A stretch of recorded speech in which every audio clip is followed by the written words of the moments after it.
Happy Sabbath. Happy Sabbath again. I'm glad to be here this morning. Rainy day, but not compared to what's over there, yeah? We should have been appreciating this, not compared to what's over there. So, thank you so much, Church, for providing me the opportunity. To stand here in front of you and to share a word today. I thank the church leadership. Pastor, thank you for giving me the podium. And as I said before, there are some churches that a pastor will not relent this position for anybody to talk other than other pastors. And rarely do you see the other pastors. Thank you for giving us an equal opportunity. Church members, thank you. Today, our emphasis is reach the world, but it goes a notch higher and says in the community. I don't know if you have a microphone. I'm used to.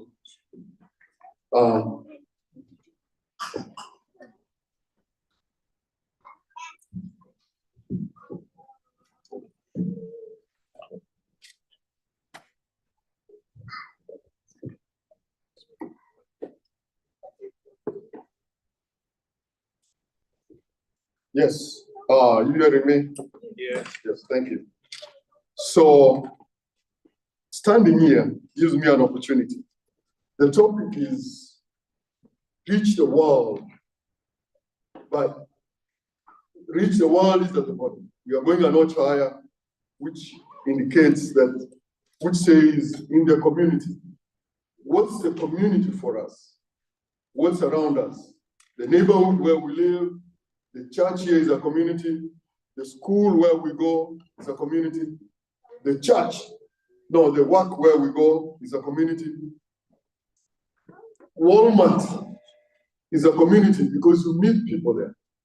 So that's what the community is defined as by me. The topic today is what's my testimony? What will our neighbors say about us? What will be a testimony about us as a church, about us as individuals? So that's the topic that we'll be dealing with today, and I'm glad that we got a good reading from that's Caleb, yes. Caleb, I always confuse them. That's Caleb. We got a good reading, and we got that. But let me ask you something. Have you ever thought, we have been here, some of us have been here a while, some of us have been here before a lot of people here were born, and they're here. Have you ever thought, besides the Kenyan community, the Malawi community, the Zambian community, the Zaire community, the DRC community, the Zimbabwean community, have you ever thought about this community we live in? The world is basically a community. We are only divided by rivers, bridges, and other things, and laws. So today, we will talk about how to reach the community. In the fourth commandment, it says, or a stranger is mentioned. In the NIV, it says the foreigner residing in your home. Let's pray. Merciful Father, I want to thank you for this day. Lord Father, the words that are made speak from my mouth better than the words. I pray this will bless all Lord. Amen. I must first of all let you know that I have a friend that I invited. She's so anxious to get here. She took the Mark train from DC and she would be arriving late. She told me she would be arriving late. But she's so anxious. She has this intent to get here today. But she would be here anyway, despite the rain and despite everything else. I did come with my niece over there. I don't know how many of you have seen her before. I did, yes. And my wife could not make it because she's not feeling well. Flu, something, those signs. Yesterday, on the 2nd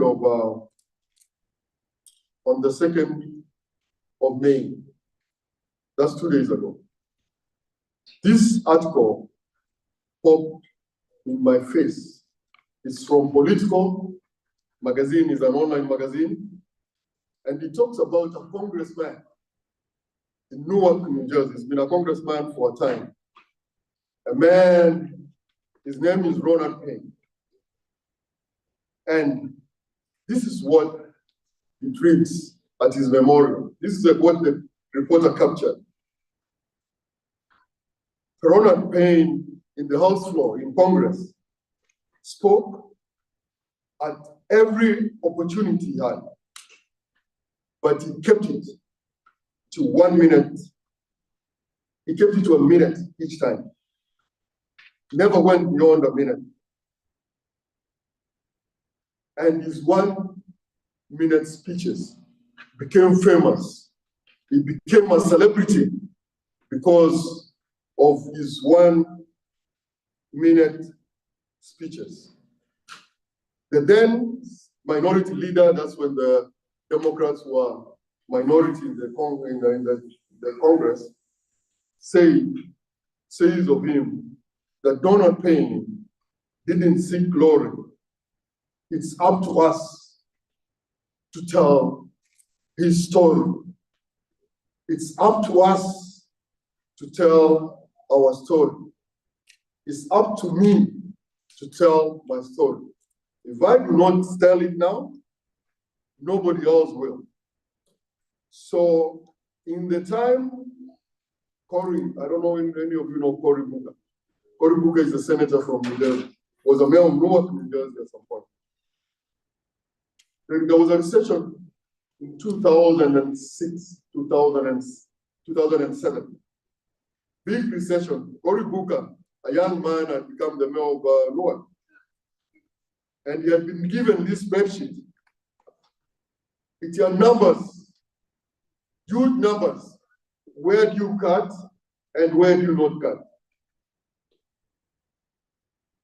You are there looking at a poor city, Newark is considered a poor city, and you're wondering, what else do you cut? Because these people, the poor people already have cuts. They are getting the minimum. What of the minimum do I cut? And Ronald Payne, the congressman, walked into his office that day and invited and encouraged him and told him these words: I'm proud of you. Something told me you needed to hear this too. And Booker said, Booker says, that's the best thing that happened to him in that moment in time when you have to decide what to do. And he finished, Ronald Payne finished his speech or his talk by telling Ronald Booker, I love you.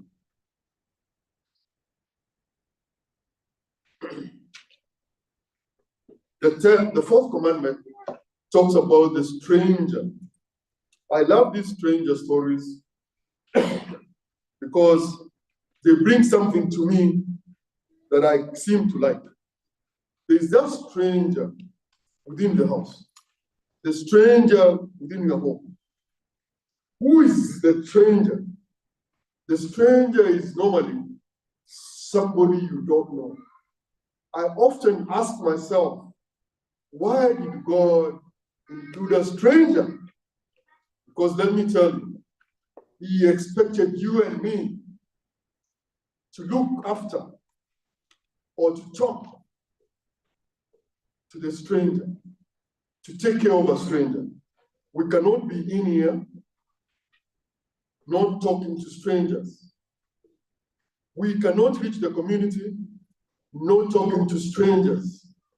We must open ourselves to strangers and have conversation with strangers.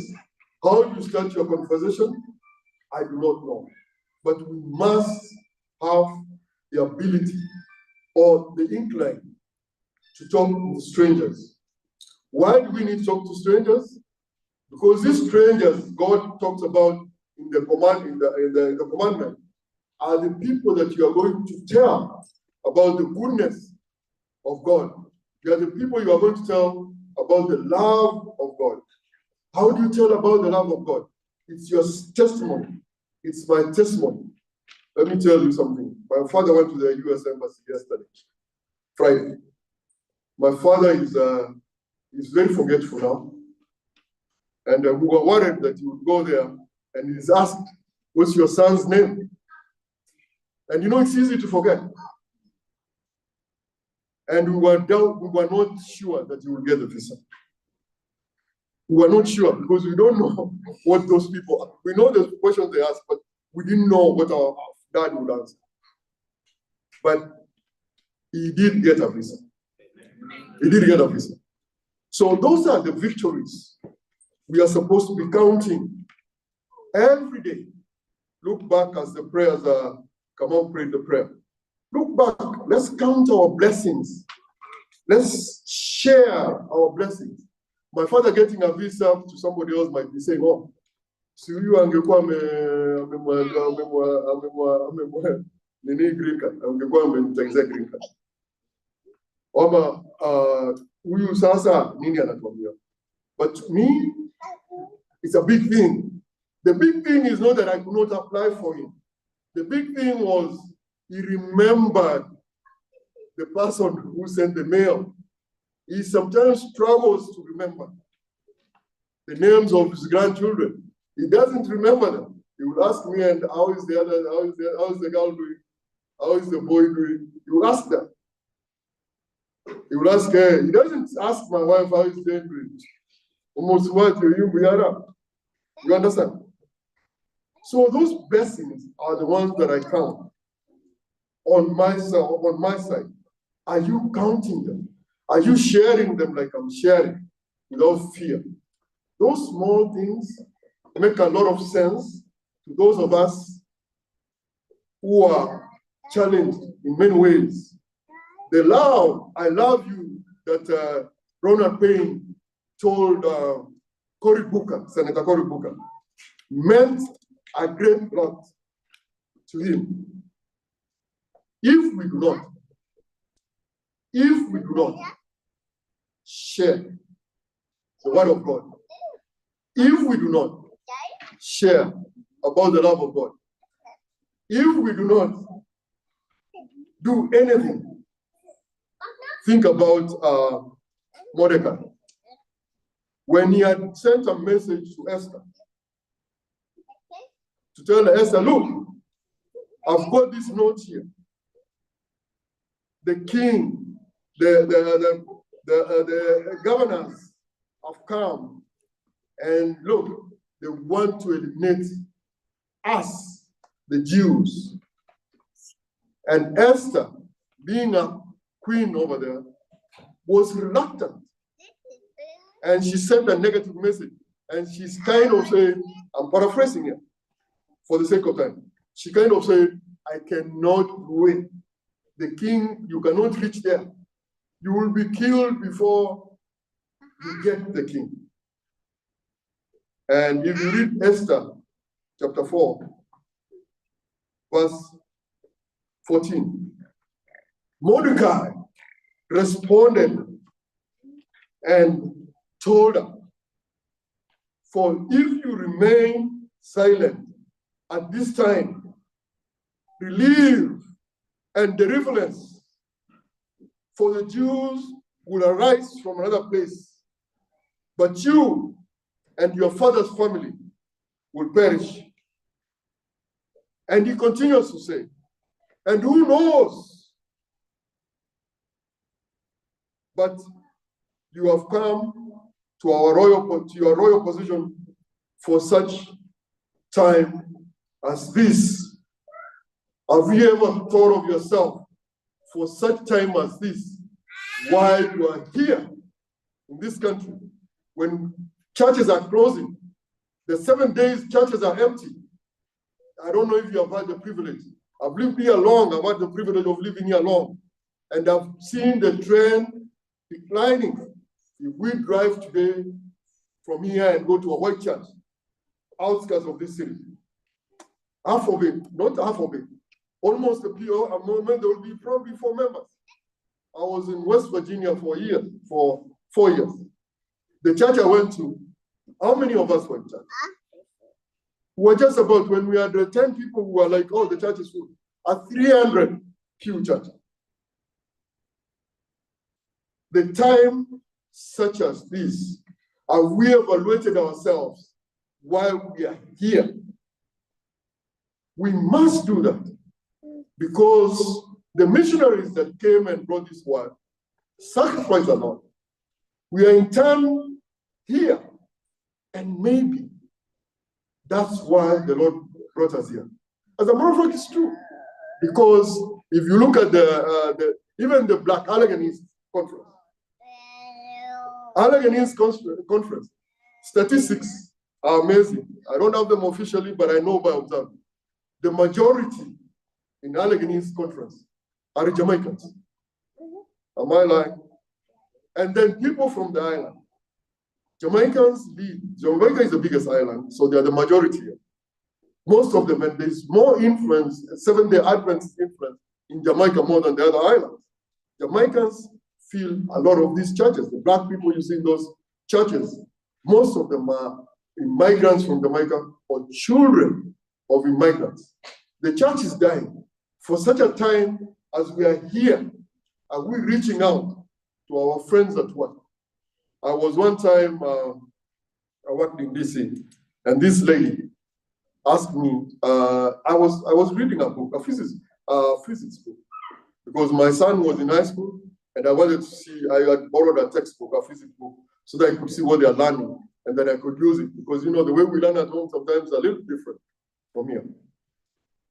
And then she told me, oh, you know, you Africans are always bragging. Is it bragging? What's that? Yeah, you're bragging that you're smart because you're smart. And I told her, look, my sister, Africans are not smart. They're not any smarter than you guys. The thing is with Africans is we sit down and help each other. And I told her, if you need help, if you need really help, you can get help from these people. Be their friends. A good friend of mine, he lives in Texas. He's an engineer down there. He went to engineering school here after being kicked out of Egerton. The first strike, for those old enough to know, the Egerton became a university. And the first student strike, he was the student leader. He was kicked out and he came here. And while in school, the professor found that Kenyans were, you know, once you do when you do the old system, the A levels, you are already in community college in A levels. So the students who came from Kenya were doing very well in engineering, or not even Kenya, Nigerians, and people who came from the British system that are had O and A levels. And she went to the professor, she was struggling. She wanted to be an engineer, but she was struggling. Guess what? She told, you see this man, pointed to my friend now, went to the same school, but he was 2 years behind me, and told him, look, make sure he friends that guy. He's gonna help you. And indeed, she became an engineer because this guy helped him. Homeworks, you know how I did. You've been in college here. So that person, George, his name is George Adwell. George did something to this lady that she cannot forget. We are in this community at such a time so that we can do things like that. Religion is very hard to teach people here because they know it all. You can't come and tell somebody that you are going to, let's go to church. It's illegal actually to tell somebody that work. It's almost illegal. But what must we do? If you are a Seventh-day Adventist, a Sabbath keeper, tell them, look, I go to church on Saturday, so that barbecue you're having for the summer, while you're having fun, I'll be in church, praising God. And I'm telling you, within that, somebody will whisper that, oh, you know, my grandmother was a Seventh-day Adventist. And they will come to you and talk to you. And sometimes then that's how we must reach the community. The community is not going to be reached easy because these people are already opinionated, and they also don't think that we are any better than them. They often look down upon us. You talk with an accent. You dress different. You are not into this, you are not into that.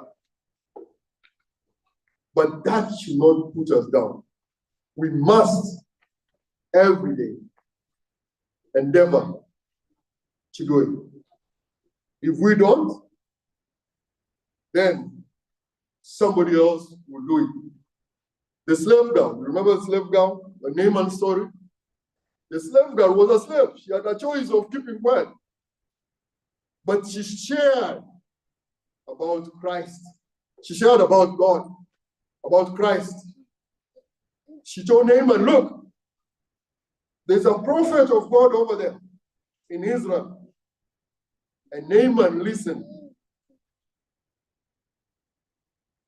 And the lady who had a bleeding issue, 9 years, when you read the Bible, what does it say? She had had. She had had. She didn't know, because the Bible says she had had. She was told. Who told her, we don't know. But she knew that there was somebody who had good news for her. So share. Do not be afraid of sharing. Do not be afraid of sharing. We must share. But how do we do it? Do it any way you know. For me, for example, let me tell you how I do it. I've been here and I've learned a little bit. When somebody has a New York Yankees, I don't know anybody who follows baseball here. I don't follow it much, but I know the New York Yankees symbol. And when I see somebody with the New York Yankees symbol, yes, New York, I call it my team. I don't follow them, but I call it my team. I tell them, look, you're in my team. When I see somebody with a New York Giants t-shirt, wherever I mean, I tell them, look, oh man, you're a Giants fan. That's my team. You open up a conversation. That's, for example, how you can open up a conversation. And let me tell you, if you do that, you will open doors that will be many, or it will be for somebody to have a conversation. You know, think about it. In this country, my phone hardly ever rings. It doesn't. And most people think I know a lot of people, right? Yeah, and I know a lot of people actually. But let me tell you, my phone hardly ever rings. Other than telemarketing. It can go a week. Yeah, I'm telling you. So think about it. Hardly ever rings. I mean, we do talk with a few people, but hardly. That's the loneliness in this country. That's why they tell you when you are at work. Now I'm giving you the secret. When you're at work, you need to talk. If you don't talk, you do your work, you get alone. You are not a team player. Even if you have played the team and you are not talking to people, you just come straight to your desk, they will call you a non-team player. You must talk to people. These people are depressed. They go home, after they leave work, they go home to a lonely bungalow. Nobody, no calls, nothing. So we can reach out that way. Talk to people. And even if you don't tell them about Christianity, they will obviously ask themselves, why are you so unique? Why do you talk to me? And You tell them, look, I'm a believer of Jesus Christ. I'm a Seventh-day Adventist. That's the first thing I put on the table. I'm a Seventh-day Adventist. And do it with love. When you share this, share it with love. We are not going to share something when you don't have love in it. It just comes from deep down from you. Paul was one of the prophets who had a zeal. In the New Testament, you know the most books. Paul had a zeal to share the word of God. And he was everywhere. The other prophets, we don't see much of their trouble. But Paul was insistent of going everywhere. That's how we share the word. The fastest, Gideon, you might have, where's the other Gideon? The fastest growing religion, I'm having statistics of 2011, that's far. The fastest growing religion in 2011 was the SDA, followed by the Islam, right? 2011, it was from the Pew Research, something like that. I read that. 2011, the SDA was the fastest growing. Which sector is the fastest growing in sector in the 7 days is the fastest growing? Which sector? Which ethnicity? The Hispanics are the fastest growing churches. You go down to Silver Spring, you see almost every other block you go to is Iglesia La Adventista. Every block you go to Iglesia, even and they're so proud. You know, like us, we never even put a sign in the Glen Valley. Once the Spanish come to a church, and it's not their own church, they're renting. They bring their signposts and put it there. They're serious about it. Why do they do that? Why are they so successful? These people come from, basically a Catholic region, predominantly Catholic. But the reason why they do that, I've observed this. Spanish are very social, very social. They do that because when they come here, they're challenged first of all with language. And with language challenges, you can do limited jobs. As you can go to do anything. You can do security, you can do anything. Because you can write a report after. You can read the medications and give someone. The Hispanics have that time. But because of their ability, because they are using their hands, what they do mostly is use their hands. They have these people with them, and they have converted people by giving them jobs. Because when they start, and we have failed here. Dr. Maranga, we have failed here. We have no companies. Do we have any companies that are operating here and employing people? No.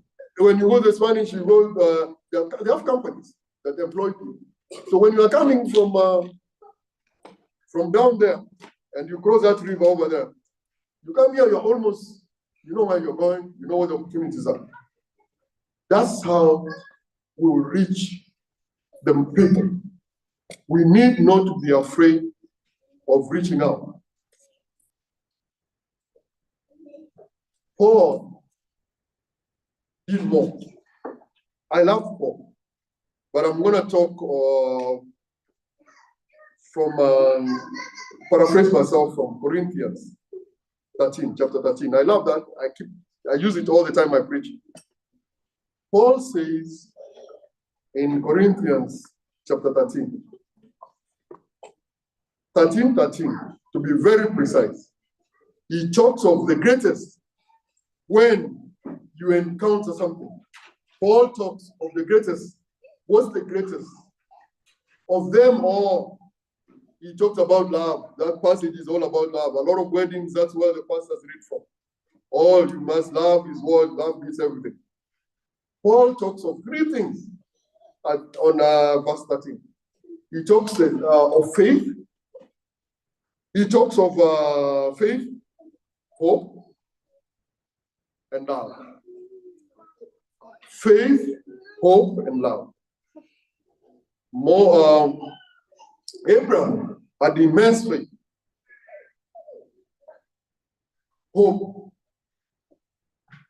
is what we must provide to our neighbors. What are your gifts? There are a few of us who do farming in Baltimore. Have you ever shared that those tomatoes that you grow with your neighbor? Just put them in a bag nicely and give them your neighbor. That's how we grow the church. Sharing is caring, they say.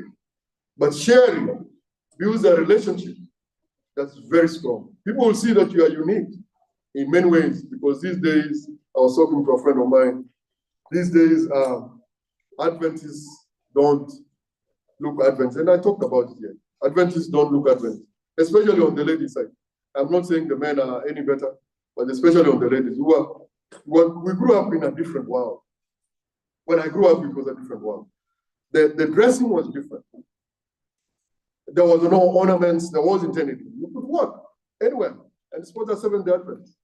You could be in Nairobi, I could be in a bus, in a Kenya bus. And I know that these are Seventh-day Adventists. You didn't have to, and if you are stuck with transport, you can see, oh, these are Adventists. You go approach them. Approach them, oh, I'm an Adventist, or I need a shilling. We used to pay a shilling for bus fare in our days, those old days. I'm lucky. A shilling to get to Kenyatta. And that Adventist will say, what church do you go to? You say, I go to Shormoy. I'm going to Kenyatta to see your patient. And they will give you that shilling, no question asked. The only identity you have to give to an Adventist is, I go to this church. And I've seen many people walk. We live in towns in the urban areas. I've seen many people who used to come, like an old mom would come to see the son in town. And the son does what? Disappears. Your mother's come. There was no phone those days. So your mother's come, the son has disappeared, and she would come to church. I've seen them bleed. And they were given transport. All she needed, I remember this woman clear, all she needed was transport to go back to Omaha. She had come to see the son, and she found, maybe the son was there, but she found the son in a situation that she couldn't help, but she needed to go back home. She came to church, and she was given transport home. Many people would do that, but that's another way of reaching out. Well, her story would be different. As a matter of fact, I know there are people in Kenya now who will tell you, oh, come, if you want help, go to the Seventh-day Adventist. It's very true. They don't have to be Adventists. Am I lying? Am I saying the truth? That's what it is. And that's what we are. That's how we reach out. That's how we reach out. We must reach out to the community in your own way. If you are a good baker, use your gifts. What's your gift? You can train. I used to get nervous standing here. But over time in the church, doing a few things, I now can talk in front of people. Look at Ronald Nyabaya. They call him Ronald Ongori. Ronald Nyabaya is here, playing a piano. When did he start playing the piano? When did he start? When he was little. When he was little? Really? Yeah, he started when he was little. The daughter says he started when he was little. And you have Daniel. Daniel started when he was in the option, but perfected his skill here because he got an opportunity to serve. And that's what we need. We have to do things that you can do here and do out there. But do not forget to reach out to people with your gift. If there's something that must be done, it can be done. It can be done. Our workplace is the best place. Our kids, when they go to school, they can evangelize. They don't have to tell anyone. You just tell the teacher, I'm going to Wisconsin. I'm going to, not Wisconsin, but I'm going to Wyoming. And the teacher would ask, what are you going to do to Wyoming? Oh, I'm a pathfinder. And the kid, and your daughter or son would show them, oh, I'm a pathfinder. What's pathfinder? That's how we reach out. It's not going to be easy, but we must reach out. Let me give you a testimony. that happened to me sometime a few days ago. There's this gentleman where I work who has always come there. And he comes, we talk. And on Thursday, I told him, listen, I don't work here on Friday, I don't work on I'm off on these 2 days, Saturday and Friday. Then he asked me, what do you do? And I told him, look, I'm an Adventist. And I told him, look, by the way, I'll be speaking in a church this Sabbath. The guy was in shock. I think he was in shock. He didn't expect that. An African American guy. He pulled me up.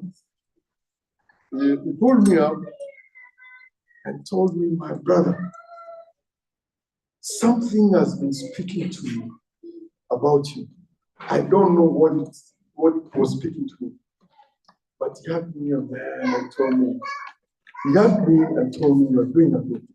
I'm also a pastor. I didn't know what. Sharing. I'm almost certain that where this guy will be, he will be able to share something about the guy who is an Adventist. He doesn't know my name. He will say, oh, that Adventist. And that will evoke that Adventist who stepped out of church to go back to church. That will evoke some other person to be curious about what Adventism is. So it's not easy, but we must do it. That's why we are here. We are missionaries here. We are no longer, mimi nataka kutengeneza pesa. When Jeremiah says, how many years were we supposed to be in exile? 70 years, right? What the Lord said. You go there and do what? Build. We are here. If you are here, build. You can sell. You can build as many apartments as you are able. And sell when you are ready to go home. But since we are here, let's make it a mission to reach out to our neighbors, to reach out to our friends, and encourage them. You don't have to talk about Adventism. Encouragement.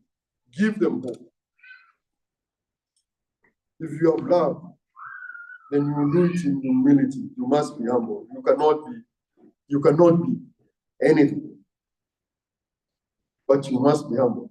I looked online, and I'm going to go through what is it you need for the church to grow. What is it you need? Someone said, the church must have attention to detail. And I remember Nehemiah, who was a cupbearer for the king. He must have been a person who paid attention to detail. The other point they said, if you want to grow, you must be willing to listen more than talking. And now it's difficult to talk. You know what we do? When you see somebody, even there are people you call, you go to their house. Why didn't you call me? Or you call them. They said, you should have sent me a text message. People no longer want to hear the voices of people. They don't want a conversation because social media is the thing. But let me tell you, social media, using of social media has resulted in a lot of things. It has caused depression, anxiety, and all these other diseases that never existed as a result of social media. So let's talk to people. Let's reach them out and talk to them. And the other one they talk about in the same youth ministries, youth and children's ministries, to grow our church. Youth and children ministries. Today morning, as I opened my internet, I'm almost done. In Facebook, something popped up, and it was something Lulu Mufungu is doing. And when it popped up, They're supposed to be going to, the choir is supposed to, Lulu is a teacher. She teaches music in Tacoma Academy, which belongs to the Seventh-day Adventist Church. And she has been winning a lot of awards because she's a music teacher. And they started a fundraising, I think, last year sometime. 300,000. That would buy us a church. 300,000 for these kids to go to Australia and New Zealand. This morning, when that popped up in my face, they had raised 320,000, surpassed the target. And Lulu had written, "What a miracle." Everything is doable, but we must reach to more than who we are or where we are. You have seen we could go to Walmart, put these kids in uniform. I see the Girl Scouts do that in front of Walmart, just ask for a permit and be there. The kids, people will be asking, "What's this? This is not Scouts, what's this?" You're Pathfinders. And that's already preaching. So we have so many avenues, but we need to pray for ourselves. We need to start something. We are already doing it, and I'm not saying we are not doing it, but we could do it more so that we reach out to more people. In finishing,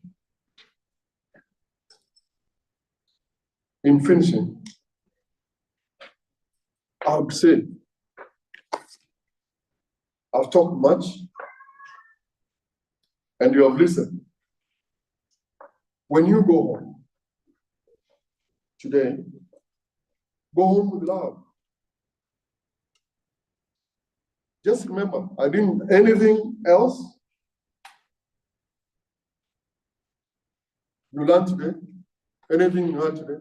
If you have nothing, please have love with you. Be loving. There's a songwriter that wrote this song, and I'm going to read the words as I close. Do not wait until some deed of greatness you may do. Do not wait to shed your light afar, because you are here. To the many duties ever near you, be true. Brighten the corner where you are. Just above our clouded skies, that you may help to clear. Let not narrow self your way debar. So thou into one heart alone may form your song of cheer. Brighten the corner where you live, where you work, where you are. Here, for all your talent, you may surely find a need. Here, reflect the bright and the morning star. Even from your humble hand, the bread of life may feed. Brighten the corner where you are. Thank you.